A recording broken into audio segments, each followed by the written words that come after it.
Hello friends, back to Bhavani lifestyle. என்கிட்ட ஒரு பொருள் இவ்வளோ நாளாக இருக்குது. அதை நான் எதுக்கோ வச்சுருந்தேன்.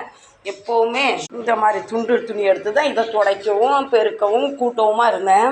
இது துடைக்கிற பொருளை இதை கீழே போட்டு வச்சுருக்கேன் பாருங்கள். அதுக்கப்புறம் தான் யோசிச்சு நம்மள்ட்ட இவ்வளோ நல்லா ஒரு கேஜெட் இருக்கு, இதை வச்சு நம்ம யூஸ் பண்ணுறதை விட்டுட்டு நம்ம இதை துணி வச்சு யூஸ் பண்ணி நான் இந்த பாட்டிலுக்கு அண்டை கொடுத்துருந்தேன். நான் வெறும் லூஸுமாங்க, இந்த அளவுக்குலாம் எனக்கு அறிவே இல்லை. எதை எங்கே உபயோகப்படுத்துன்னு தெரியாமல் நான் பாட்டில் வேலை பார்த்துக்கிட்டு இருந்திருக்கேன்.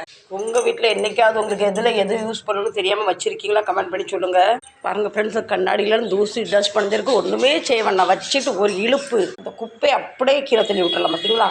எடுத்து ஒரு அடி தூசியெல்லாம் விழுந்துட்டு பாருங்கள், கதவுல பொடி படிஞ்சிருக்கு. அப்படியே ஒரு சர்ன்னு இழுப்பு. நான் இதை வச்சு யூஸ் பண்ணுறேன், கதவுக்கே பிடிக்கல, சர்ன்னு மின்ன போகுது. ஸ்பீக்கரில் நூலாக மாட்டேன் பாருங்கள். இந்த விரலை விட்டு இப்படி குடஞ்சா அடுக்கால வெளியே வந்துடுது. இவ்வளோ நல்ல பொருளை நான் இவ்வளோ யூஸ் பண்ணாமல் விட்டுட்டேன். நான் என்ன பைத்தியமா?